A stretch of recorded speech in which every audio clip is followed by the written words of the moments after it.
Bwana, kutokea makao makuu ya bodi ya ligi hapa Ilala, tuko na mashabiki wa Young Africans. Kama unavyoona wakija hapa kwa ajili ya kikao cha klabu yao. Wameitwa na bodi kuweza kusikiliza viongozi wao hapo ndani. Sasa hivi kikao kikiwa kinaendelea, lakini mashabiki wamekuja kuwasapoti viongozi wao, wako hapa nje na kuweza kujua hatima yao. Niko na Godi Yanga hapa, mwenyekiti wa Young Influencers. Mambo vipi mtaani? Safi na mbili. Kama dabi inaanza ile kama inaanza kuchezwa, maana pale na Mpanzu afu mashabiki mnaangalia kitu kinavyofanya shughuli zake pale. Ile Mpanzu, hebu chukua hapo Mzumbe kwanza. Mpanzu huyo akiwa analima hapa anafanya ukarabati wa barabara. Vipi, amuogopi? Hii ni huzuni.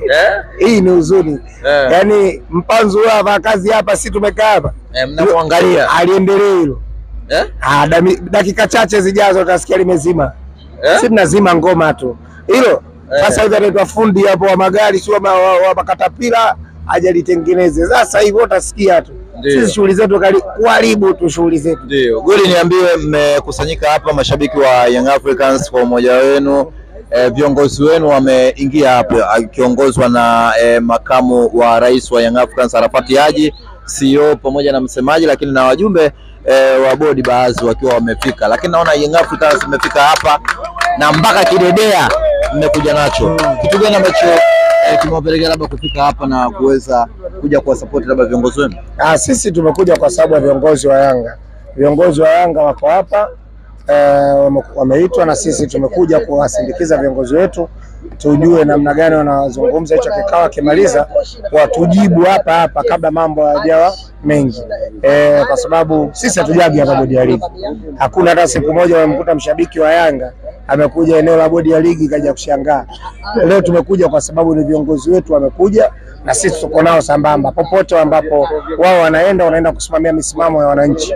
Tumewaambia kama kawaida, tunawakumbusha msimamo wetu ni ule ule, yale matakwa yetu ambayo tumeyahitaji basi wayafanyie kazi bodi ya ligi. Kama wako tayari wayafanyie kazi, kama hawako tayari inawezekana labda leo wameitwa, inawezekana labda tayari na wao wako tayari kwa yale matakwa ambayo sisi tunayahitaji. Kwa hapa sisi tunasubiri majibu, hakuna kingine. Kwa uelewa wangu nikitazama hii scenario namna ambavyo inakwenda, naona kama wanachama wa Young Africans mnawasimamia kila hatua viongozi wenu, kila hatua. Yani hachi mtu wakitaka wayumbe kidogo hivi, yani akiumba mtu akitoka hapa uje ndo katoka mazima. Hata kule nyumbani ingi na mabegi hapa kuna watu na kule kuna watu kwenye nyumba familia, kule nje nako kuna watu. Nendeni kule muende mkaangalie Jangwani, wanaanza kopaa tu hapa. Yani ukiteleza hapa uje na kule nyumbani ukisikia bwana goma lipo, lazima uchekeche utuambie lipoje, yani likoje. Sisi hatuchezi. Wewe tumekwambia kabisa nenda kasimamie 1 2 3. Haya ni maamuzi ya wanachama. Sio na hata hao viongozi wengine watakuwa waelewe kwamba haya ni maamuzi ya wanachama. Sisi wanachama kwenye timu yetu kwenye 51% tunaoenda kwenye mabadiliko yaliyokamilika yenyewe, tunasema hatuchezi. Ndio. Sasa kama kiongozi tumekwambia nenda kasimamie kauli yetu, umeshinda, tutamteua huyu, tutamteua huyu, anaweza kuwa kiongozi vile vile na maisha yakaendelea. Kwa hiyo hapo ndani njemba zilizoenda kutuwakilisha zijue kabisa kuna njemba ziko nje zinasubiri majibu yaliyonyooka. Ndio. Captain Kizinga. Yes.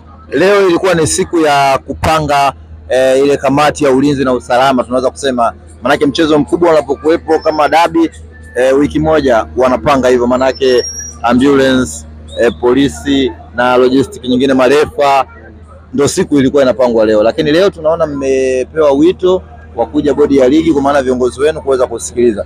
Kikao hichi unavotazama wewe, manake nyinyi mshatoa msimamo wenu wa mchezi mpaka kwanza muambiwe sababu, lakini mmetaka wengine wajiuzuru, manake bodi wamewaita. Unadhani kitakuwa ni kikao cha namna gani kwa viongozi wako au nyinyi upande wenu? Kwanza mimi sikioni kama ni kikao chenye nguvu. Wanajisumbua kwangu mimi binafsi, kwa sababu maelezo ya barua yao wanasema wanatambua uwepo wetu sisi kwenye ligi yetu. Umuhimu wetu Dar es Salaam Africans ni mkubwa sana kwenye ligi yetu, wanalitambua hilo. Lakini naona tu ni maneno tu. Kama ungekuwa unalitambua ungefuata sheria na kanuni. lakini unaposema unatambua umuhimu wetu, unahitaji mazungumzo. Hayo mazungumzo ya namna gani? Wakati sisi tunafanyiwa vitendo ambavyo sio sahihi. Tulileta barua yetu, mtusikilize, mlishindwa kutusikiliza, na ndio kwanza mliwakashifu viongozi wetu. Mmewakashifu viongozi wetu. Sasa hizi unahitaji kutusikiliza. Tumeitika wito, lakini maneno tutakataa. Wanachotakiwa wao kukifanya ni kitu kimoja, ni kuondoka kwenye mamlaka, kwa sababu wameshindwa kuzisimamia sheria na kanuni, na hili lazima lieleweke wazi. Tupo kwa ajili ya kuwaokoa na wale wengine wote ambao wameonewa. Wewe unafikiri mwakilishi wa mashujaa yupo hapa? Sisi ndo tunamwakilisha. Mashujaa alionewa pale KMC. Ni nani aliyemsimamia? Ni nani aliyetetea haki zake? Singida Black Star amefanywa vitendo vya kikatili sana KMC pale, kiasi kwamba amenyimwa haki yake kabisa. Nyinyi ni watetezi wa wanyonge. Singida alivyonyongewa pale KMC, si uliona? Refarisi kafungiwa. Haya, Singida anapata nini hata kama umemfungia refari kwa kuharibu mchezo ule? Singida anapata nini? Kwa hiyo ukichunguza michezo mingi, wao ndio wameshiriki kuharibu, kwa lazima waondoke. Kwa hiyo kikao cha leo ni kikao chepesi sana, na ndio maana tuko hapa kwa ajili ya kusisitiza. Hatuendi kokote shehe. Mimi sitoki hapa. Naona mmekuja na ngoma, mmekuja na mabendi baki. Ndio watu kama ni sherehe. Yaani sisi kokote sherehe, na viongozi wanajua kuna kigoma kiko nje hapa. Kigoma kiko nje. Mcheni kigoma hicho. Sisi turuke nacho hapa. Na tutoki. Asijisumbue mtu yote kuja kutugusa. Sisi ndio Yanga tuko hapa shehe. Kama viongozi wameitwa sasa, labda bwana kuweza ile bwana kibusara waombe bwana, tunaomba mcheze baada ya hii. Tutakaa tutawafanyia kazi matakwa yenu. Viongozi wanatambua kwamba hakuna busara hapa. Tayari watakalo kwenda kulizungumza huko ndani, sisi tulishawaambia na tulishakubaliana wanayanga wote. Ogopa sumu iliyosambaa kwa wananchi wote duniani. Mpaka wananchi walioko Barcelona New Camp wanasubiri kikao hichi hapa. Wanajua kabisa viongozi hawatakiwi kukubali mechi mpaka wale watu wajiuzuru. Imagine mtu yuko Barcelona kule New Camp na t-shirt yake ile hatucheze. Tunafahamu kama ipo kule. Alafu asikie tunacheza mbele ya watu kuondoka, inakuwaje? Hatuwezi kushiriki huu mchezo mpaka watu waondoke. Si ndio? Kwa hiyo kikao hicho ni chepesi sana. Wamalize tu ndani huko, sisi tuondoke na kauli yetu ile hatucheze. Madam, nini matarajio yako kwenye kikao ambacho viongozi wako wamepata wito dhidi ya bodi ya ligi na wako sasa hivi wakajadiliana? Msimamo ni ule ule, hatuchezi. Alafu naomba nikukumbushe kitu kimoja. Nimesikia unamuuliza kapteni kuhusiana na masuala ya busara. Yaani neno busara ndio uliosababisha tukafika hapa tulipo. Kwamba tuliisha kataa busara tangu tarehe 8. Tungekuwa tunakubali busara tarehe 8 tungekuwa tushamalizana na busara, game ikaenda kupigwa. Lakini kwa sababu kipindi hiki tumeamua hakuna kukubaliana kwa makubaliano ya busara. Tunahitaji ni kanuni na sheria zitumike ili kusudi tuweze kupata ligi halali iliyo bora. Na kitu kingine mnachotakiwa kutambua, hata nyewe waandishi wa habari, mwe mnawahoji hata hao viongozi wenu wa TFF na bodi ya ligi. Kwa nini? Sisi hapa tunatetea vilabu vyote na hata Simba akiwemo. Simba ndo namba 1 kuahirisha mchezo, akidai watu waliowajibika watu waliohusika kumzuia kufanya mazoezi wawajibishwe. Sasa hawajawajibishwa. Sisi tunaendelea kukazia pale pale ili watu waliohusika kuwazuia Simba kufanya mazoezi wawajibishwe ili kila mtu apate haki yake. Kumbe sasa hapa tupo Young Africans sio kwa ajili ya Yanga tu. Tupo kwa ajili ya vilabu vyote 16. Vile vinavyoweza kujieleza na visivyoweza kujieleza. Kwa hiyo sisi tupo kwa ajili ya hivyo vilabu ambavyo vikijitokeza vikajieleza vinafungiwa. Singida akitokea akajieleza anafungiwa. KMC akijitokeza akalalamika anafungiwa. Mashujaa anafungiwa. Au hujasikia kwamba Mashujaa kiongozi wao amefungiwa? Hujasikia Singida kiongozi wao amefungiwa?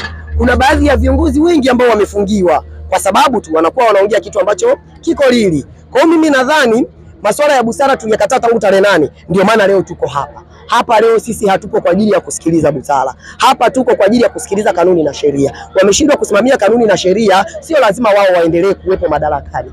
Watupishe, tuangalie watu watakaoweza kusimamia kanuni na sheria ili tuje kwenda nao sawa. Sio kila siku wanambeba lastiboni wao. Kila kukikucha lastiboni unasikia kapeleka hiki kasikilizwa. Lastiboni anaenda kulalamika hiki anasikilizwa. Lastiboni akisema hiki mechi inaahirishwa. Lastiboni akisema hivi mechi inaahirishwa. So sasa hivi sisi tuko hapa kama Young Africans kwa kuwa ndiye mwanzilishi wa gurudumu la mpira wa Tanzania. Tupo kwa ajili ya kutetea haki ya mpira wa Tanzania na vilabu vyote 16 na hata ambavyo vinashiriki Champions League. Kwa hiyo sisi tunatamani kuona msimamo unaendelea kuwa hapa hatuchezi mpaka pale watakapokuja na sababu zilizopelekea mechi kuahirishwa na ripoti iliyosemekana kwamba wanaenda kufanya uchunguzi. Watafanya uchunguzi dhidi ya rushwa, watafanya uchunguzi dhidi ya uvunjifu wa amani. Na kitu kingine ambacho tunashindwa kuhoji ni hiki, kwamba siku ya tarehe 8 ama tarehe 7 mnadai kwamba kulikuwa na uvunjifu wa amani, si ndio? Ambapo hakuna mtu aliyesikika. Bila shaka viongozi wako sio watakuwa na hoja ya maswali leo. Ndio nakuuliza na wewe, alafu ili ukawafikishie kwamba siku ya tarehe 8 hakuna mtu aliyesikika akisema kuvunja amani, si ndio? Lakini mechi ya RS Berkane na Simba zilisikika kauli nyingi za uvunjifu wa amani.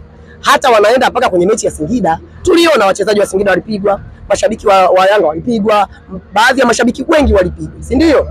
Lakini hatujasikia kiongozi yeyote wa TFF, wa bodi ya ligi, hata wa Makoro akitoka kukemea lile swala. Badala yake Young Africans ambaye hahusiki na hizo mambo, kwa kuwa yeye ndo mtengeneza amani, yeye ndiye amejitokeza kukemea hizo mambo. Mashabiki wa Young Africans ndio wamejitokeza kukemea hayo mambo. Hatuna viongozi kwenye hii nchi wanaosimamia mpira, si wapo? Kwa nini mpaka sasa hivi hawajakemea chochote, hawajaongea chochote? Hicho ndio kitu kinachotupelekea sisi kusema kwamba wao wamebezi upande mmoja. Sasa sisi tunachokihitaji ni kauli moja, kanuni na sheria hawawezi watupishe.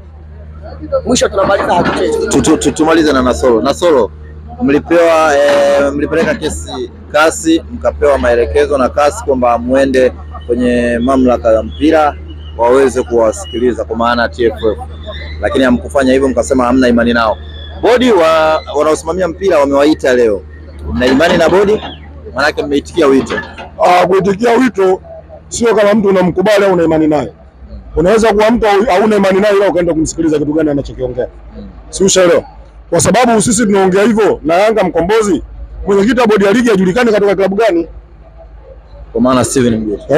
Katika klabu gani? Sababu mara ya kwanza alikuwa Coast. Sasa hivi hapa Coast wamemwaga, kuna mwenyekiti mwingine. Yeye anakaa kwenye bodi ya ligi kama nani? Kwa maana yake tunaongozwa na bodi ya ligi battery. Si ushaelewa? Tunaongozwa na bodi ya ligi battery. Yanga peke yake nchi ndio anaweza kusimamia muendesho wa ligi yetu. Zidi ya hapo hakuna mtu mwingine. Wewe ukija, kuna dada yangu Eliza nimemsikia na wataji wa Simba. Viongozi wa Simba bendera afuata upepo. Viongozi wa Simba sio kukaa nao sehemu moja mkaongea kitu, lazima watageuka. Hii nakwambia kwa sababu vigeugeu usio mara moja hata mara mbili. Azam anaingia mkataba sawa na bodi ya ligi kuonesha ligi yetu ya Tanzania. Yanga na Simba walikaa pamoja, walisema hela ndogo viongozi. Baadaye viongozi wa Simba wakasaliti, wakageuka, wakaenda kusaini mkataba. Ndio utajua hapa kama viongozi wa Simba sigara kali. Viongozi wa Simba sigara kali. Sio mechi hiyo, sio hiyo tu. Mechi na wakumbusha watu kombe la Kagame.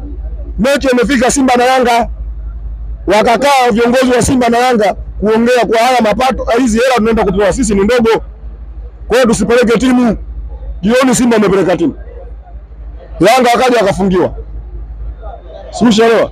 Yanga kufungiwa si atuogopi, ndio maana nakwambia si atuogopi chochote. Sisi tulifungiwa kombe la Kagame, labda watu wapenda mpira juzi hawajui. Si wazoefu. Tulifungiwa kombe la Kagame hapa miaka 3. Sisi tukakubali kutumikia adhabu. Baada ya kufika miaka 2 wakaja kutufungulia, tukaenda kuchukua baki mara 3. Tukatoka hapo, nataka kukumbusha habari za Yanga, kama Yanga ukifanya chao kinatimia. Vodacom wanaingia. Tulikuwa tunalazimishwa sisi tuvae nani alama nyekundu. Sisi tukasema tupo tayari ligi tusicheze, lakini nyekundu tuvai. Vodacom walikubali au hajakubali? Walikubali. Kwenye hili wa kwanza Simba kusema wao hawachezi. Sio Yanga, wa kwanza Simba. Asubuhi bodi ya ligi wakakubali, wakasema mechi ipo.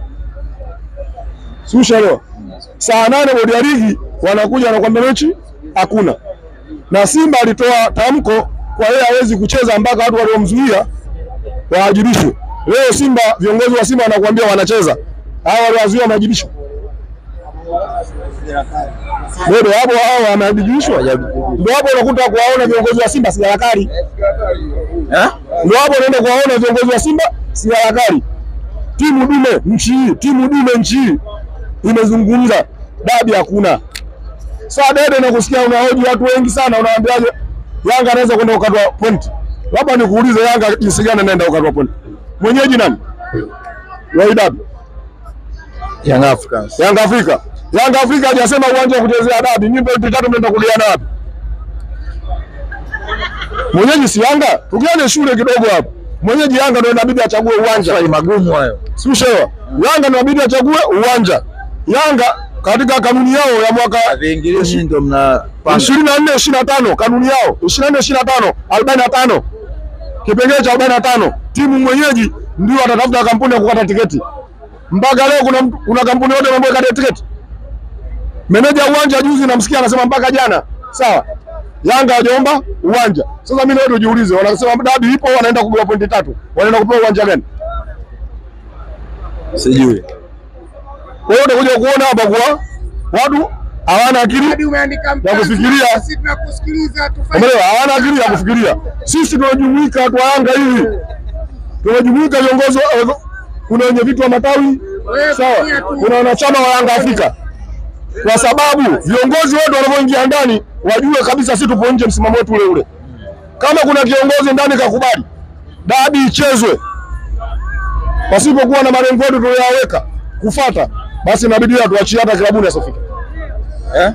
Kama kuna kiongozi kakubali ndani dabi ichezwe, bodi ya ligi bado ipo, basi wa kiongozi atufai hapa inabidi atuache. Na ndio maana sisi tumekuja. Wakisema mmecheza nyinyi mmtambui kama kiongozi. Tumekuja hapa baada wakishatoka lazima tutoke kuja kuwahoji. Mazungumzo ndani yanazungumzaje? Kama atatuambia tunacheza dabi, bodi ya ligi bado ipo, hawezi kuwa kiongozi wa Yanga. Kashashindwa kuiongoza Yanga Afrika. Mlango wa kutokea uko wazi. Akaendelea na shughuli nyingine. Hatuna rafiki wa kudumu. Sisi kama Marekani hatuna rafiki wa kudumu. Kanuni ya Yanga haina rafiki wa kudumu. Ukizingua tunakuzingua. Tokea zama hizo. Labda nikukumbushe, kuna watu wengine mpira wamependa juzi. Kuna mtu alikuwa anaitwa Mangalatabu, unamjua? Alikuwa anakwenda Ikulu kama nyumbani kwake. Sawa? Alikuwa rafiki wa rais. Alipoizingua Yanga ndani ya makao ya Yanga Afrika alitoka na baibui. Alipoizingua Yanga ndani ya jengo la Yanga alitoka na baibui. Nikushukuru sana. Asante sana. Nikushukuru sana. Asante. Naam, shikamani.